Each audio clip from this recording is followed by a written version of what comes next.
Hi everyone, Moose here. Today we're going to end up shooting some steel plates, and we're going to cut that box in half.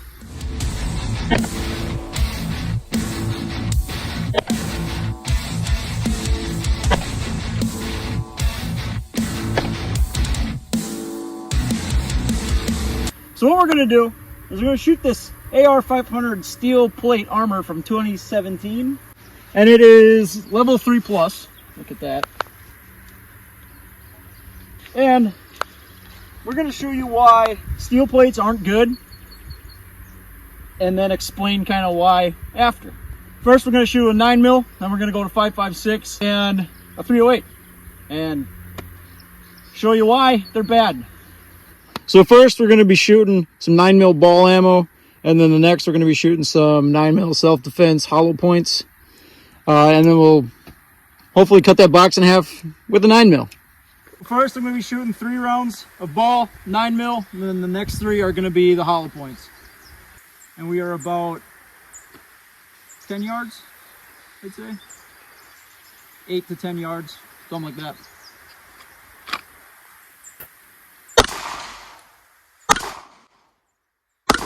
Through a 3 ball, now we're going to go to hollow points.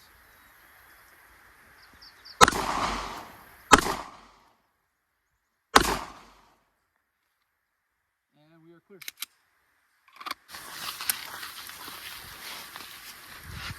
Oh, wow. So this does have the truck bed liner Spall catch. So you can see inside of there, if you look very closely, you can see the whole round is actually stuck inside of there. You can see where the Spall on the side here, though, shot out from that. And this is just with a 9mm. So far, we even have a round right here. So far, that Spall catching is working as it's intended. But what's going to happen when we shoot it with a rifle round? That's cool. Where that round hit on the edge there, you can see where it's split here. And we can also see how that plate is made, where you have about a 1/2 inch, 3/8 to 1/2 inch buildup of that truck bed liner with your steel behind that. If you look really close inside there, you can most likely see the round inside of that plate yet. But I wasn't expecting much from 9mm. On to 5.56. So now we're going to be shooting some green tip, regular FMJ with my handy dandy Winnebago mag from my friend Matt Gore. Firing.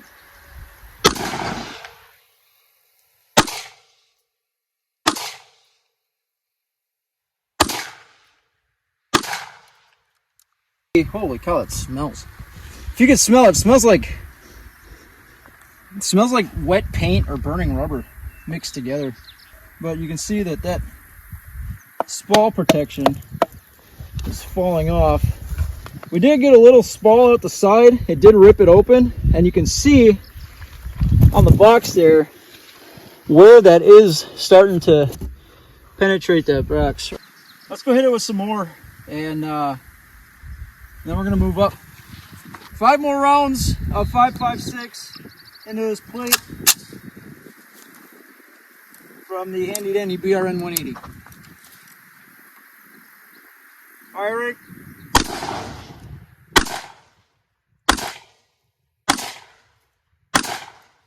So now we're starting to get Spall up into my box here. Actually, I think that first little bit there actually was sending Spall out the side, because now that I'm looking, we'll cut back to that old video or the last round, and we'll see if that box is getting ripped up. See on the box there where that is starting to penetrate that box. You can see now where the Spall is going through this box here, and we're actually cutting the side of the box here open.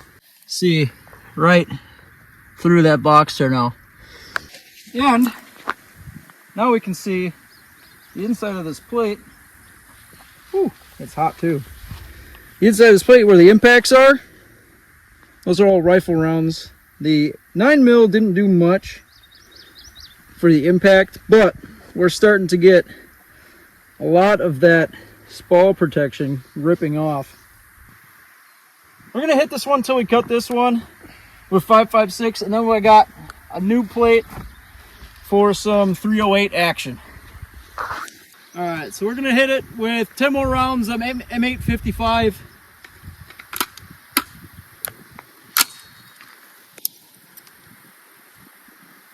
Should have worn gloves.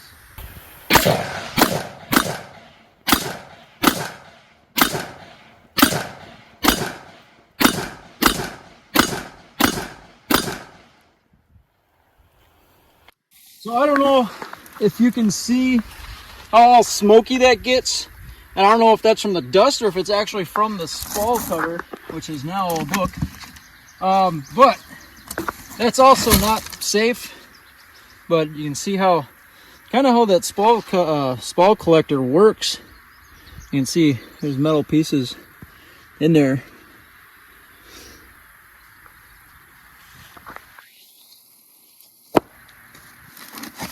But now you can also see how this box is not a box anymore. So now, as you can see too, all of these, if they're hitting your plate and they're going upward through that Spall protection, especially if you get hit in the top of the plate right about here. We saw with the 9mm what it did, just hitting the edge and it's spalling out right here. If you're getting hit on the top of the plate with a rifle round, that's going to do this, but at a much higher rate, and it's going to go straight into your neck. Now you can see the outside of the box too. It looks pretty scary. That spalling is going at a high rate. It's not going as fast as, let's say, the actual round itself, because it loses a shit ton of energy when it hits that plate here. But you can even see here where the explosions are happening on that steel on lead. Very violent. Another thing here that Reed showed us too was after those spalling came through that box, it's still going at a high enough rate where it's going, well, that's an old bullet hole, but it's still cutting off these pieces of OSB here.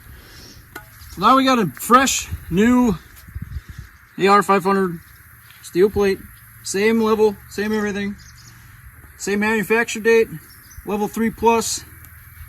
We're gonna shoot it with this 308. But we're gonna send some, what kind of 308 do we have? Are we using these guys? Hornady Match Kings? Oh, Hornady Black. We're using some Hornady Black.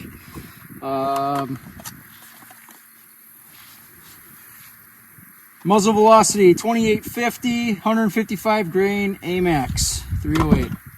We're gonna hit it. I'm gonna owe you some money.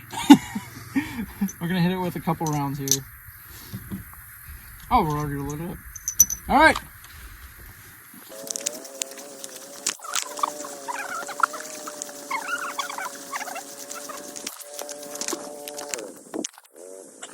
So we got new plates set up, and we also have some new paper targets to show spalling that hasn't already existed. 3, 2, 1.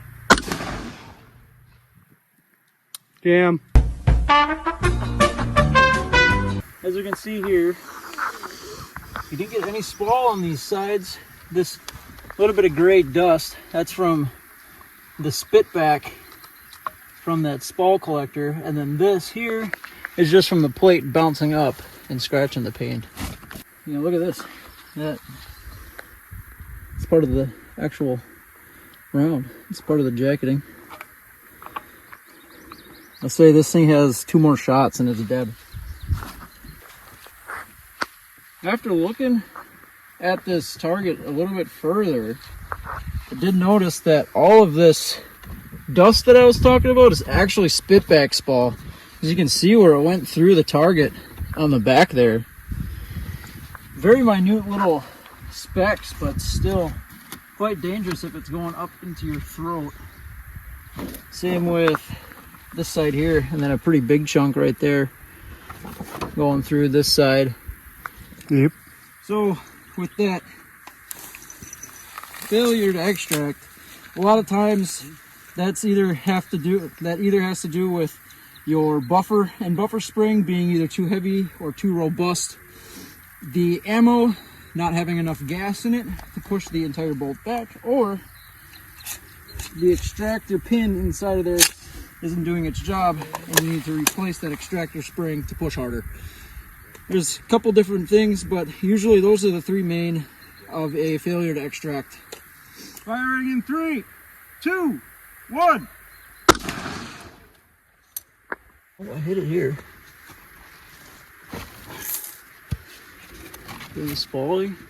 Not seeing any spalling, but this was not there, I don't think, just a minute ago.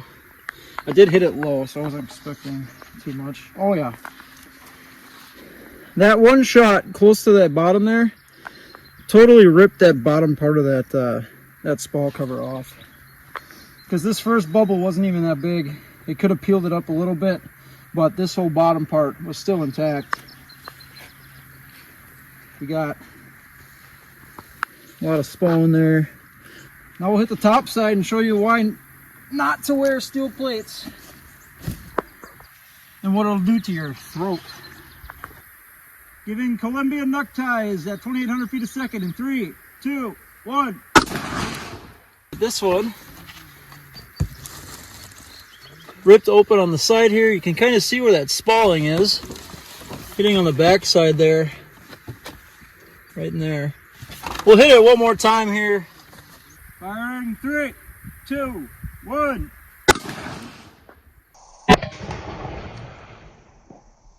Alright, so we walked up to this like that.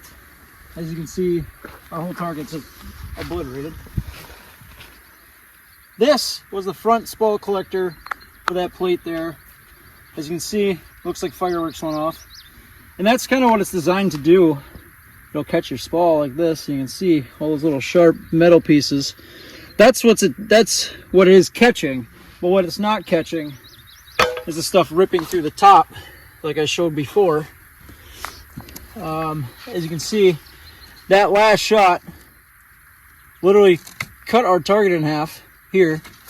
It blew both of the spall collectors out that I didn't want to have blown out. Looks like a large piece of something went through this one here, bouncing off that plate. This one we got a whole bunch of flash on there that looks like some burnt powder and whatnot. This plate was only hit 4 times. You can see 1, 2, 3, and 4. And that last shot was the top one here, which blew this all off, cut all that spall collector off, cut our target in half. And here's the kicker. It went through that spall collector, through the target, through the box, into this spall collector on this edge here. Probably can't really see a whole lot of that, but this is what's going into your neck. Well, ladies and gentlemen, there you have it. Steel armor, spalls, like as you can see with the explosions behind here, or on this plate from the 308, as well as the 5.56 plate and the 9mm. That spalling cuts up that spall collector and eats it away super quick, and doesn't allow for safety of the neck, throat, thorax, wherever. And you can see why from this box here. I'm not saying to throw your steel armor away just yet, but be sure to invest in really good armor. There's plenty of videos showing why ceramic and composite plates are better. This is just an example of why steel plates are bad. If you guys found this video enjoyable, entertaining, or anything, be sure to hit that like and subscribe button, comment down below, and be sure to visit moosdefenseandoutdoors.com where we sell gear, medical supplies, and soon to be, I can't tell you yet,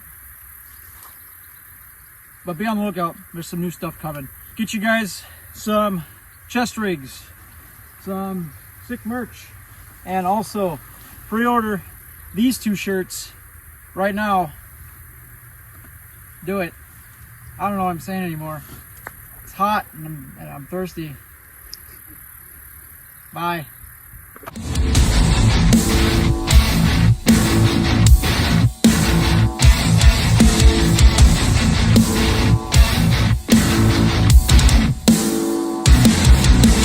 So you may be wondering what kind of credibility I have. Fucking none. I'm a civilian.